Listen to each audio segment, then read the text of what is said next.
Hej og velkommen her. Hi, and welcome to the creativeSpacesFM.com. Today I want to talk about how creativity legalizes embracing the whole human being. I'm sitting here next to this little dog, which I made during a period of great sorrow. The amazing thing about creativity and art is that they legalize embracing the whole human being. Art and creativity give you the freedom and opportunity to express yourself. But what does this really mean? This means that no matter what feelings you hold within, whether you're happy or sad, if you feel anxious or grieve over someone, then all your feelings are applicable resources. Your feelings and emotions are energy. Just like you can fill up your car at a gas station, then you can put fuel on your creativity tank. This is why the creative process is so amazing. Everything you hold within is energy, a resource. There are many ways of working with creativity, but one way is to transform your emotions and feelings into energy, thereby grasping your own creativity and reaching a feeling of flow. I made this puppy during a period of deep grief and sorrow. The fact is that grown-ups don't sleep with teddy bears any longer. Well, some might, but what happens when I encounter something difficult or I meet a hindrance is that I go to my studio and start to work. Here in my studio, as an artist, I work with a lot of different materials, such as paint and canvas, mosaic tiles, chicken wire, concrete and grout. In this case, I used a lot of steel and wire and concrete, and finally I decorated the dog with colored mosaic tiles. Here I have focused on a particular feeling, and instead of pushing it away, rejecting it as being a non-legal feeling, then I chose to recognize it and accept it as mine. I thought, this feeling is energy. How can I use it as a resource in my life? Because everything we encounter here in life is a resource. It's all about what attitude you have to the things you encounter and what perspective you choose to view the obstacles from. That's why I made this little dog. I don't know if you can see it, but it has a little hump on its back, and at times when I feel a little heavy-hearted and sad, then I go outside and pat the dog and say everything is going to be just fine. Here at the creativeSpacesFM.com, I have a sculptural garden, which also functions as a learning environment, and many different groups of people come to visit. It could be staff groups, companies, teachers, and sometimes groups from kindergartens come to visit. One day some children from a kindergarten came by because they needed inspiration for an art project they had to do at home the following week. When the children saw the little dog, they thought that it looked really blue, and it had a sad look in its eyes. But still the dog was cute, they thought, even though it wasn't ready to fly with its wings drooping to one side. So it was a cute dog, all right, but the children said it looked kinda sad. And I had to agree with them. And then I told the children that it is totally acceptable to produce something that is sad or blue when it comes to working with creativity. After our little talk, the children continued their tour of my garden, and the kindergarten visit always ends with me giving the children a cupcake before saying goodbye.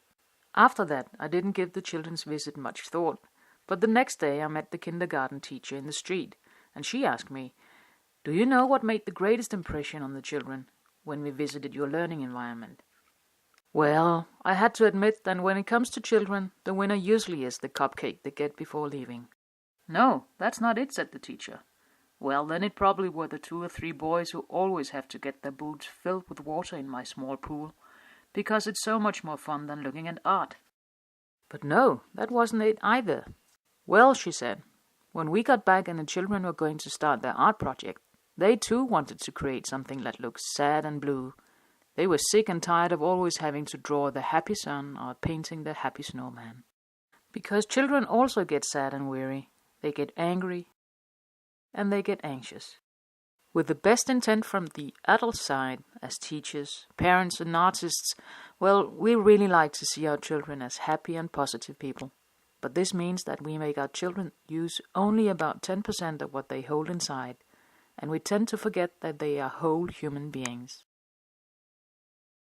So from a very, very early age, our children learn to put a lid on a large part of their innermost feelings and of themselves. That is why creativity and art are some of the most valuable things we have. They are tools, they are instruments to us, because we can use them to grow as human beings. Creativity and art can make us whole human beings with all the things we hold inside. Another situation where I worked with this issue was one day when a group of young girls from a local vocational school came to visit. These were girls aged 16 or 17, well, some even 18 or 20 years old, and all these girls never really succeeded in completing a youth education program. These girls come from very different backgrounds. Some have had really rough childhoods, while others, well, school just wasn't their cup of tea. These girls came to visit my sculptural garden because they were going to make a creative art project at school. They needed inspiration on how to create small, mosaic-decorated coffee tables. And one of the girls in this group, I must admit, she looked a bit rough. She was wearing military pants and she was pierced all over. One hand was buried deep in her pocket and in the other she held a bottle of Coke. It was really difficult for me to reach her or even communicate with her. When I have a visiting group, I can usually sense a kind of connection, and I need to feel that I can reach them. Well, the girls had to go home and create coffee tables, and I told them about how they could use themselves and their personal life experiences when working with the project. Because the amazing thing is that if you've had an awesome and happy childhood, you've got fantastic grades in school, and you've had the best friends, that compiles to one kind of energy. But this girl, she had experienced a completely different childhood. She had had nothing but bad grades in school, lots of D's and E's, and she had failed at almost anything. And now the girls were facing this project with the coffee tables. I told the girls about how they would be able to create something totally unique if they made use of what they held inside, no matter what they carried with them as their life luggage. I made the girls try to imagine being at a stylish furniture store, and the trend of the year was letters. They had to imagine letters being the latest fashion, with letters everywhere, covering chairs and couches, tables and lamps. So how can you design a product that's not just nice and pretty, but has a soul? So if you say to yourself, okay, I have all these letters. How do the letters or grades make me feel? Negative or positive, happy or sad? How can I decorate my product with them? And before this one girl left my learning environment, she waltzed around the garden with her arms high in the air, shouting out, yes, yes, now I know how to make my coffee table.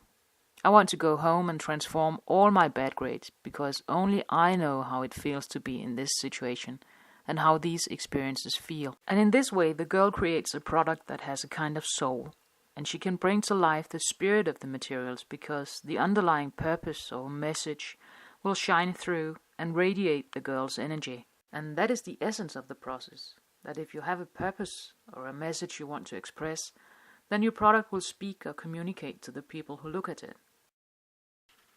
But what she did was transform her energy and negative experiences constructively in this creative process. Well, that was a few stories about how creativity legalizes embracing the whole human being. Now you just have to get started. It doesn't matter what you carry with you in your life luggage.